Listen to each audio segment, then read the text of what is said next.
పళ్ళలోని palm oil యొక్క fatty ఆమ్లాల శాతం పెరిగిపోతుంది. అయితే దెబ్బతిన్న పళ్ళ నుండి తీయు నూనెను కూడా FFA పర్సంటేజ్ పెరిగిపోతుంది. సరిగ్గా పక్వానికి వచ్చిన పళ్ళ నుంచి తీసిన నూనెలో FFA శాతం 1 నుంచి 2% వరకు ఉండును. ఫ్రీ ఫ్యాటీ ఆమ్లాలు అనగానేమి? ఆయిల్ అనేది ఫ్యాటీ ఆమ్లాల గ్లిసరిస్ సమ్మేళనం వలన ఏర్పడును. 3 అణువుల ఫ్యాటీ ఆమ్లాలు 1 అణువు గ్లిసరిస్ రసాయనిక సమ్మేళనం వలన 1 అణువు ఆయిల్ మాలిక్యూల్ 3 నీటి బిందువులు ఏర్పడును.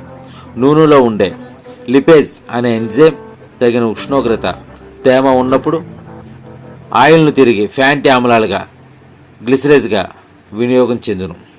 ఈ విధంగా ఏర్పడిన ఫ్యాటీ ఆమ్లాలు నూనెలో స్వచ్ఛాయ స్థితిలో ఉండడం వలన స్వచ్ఛాయిత ఫ్యాటీ ఆమ్లాలు ఫ్రీ ఫ్యాటీ యాసిడ్స్ FFA అంటారు.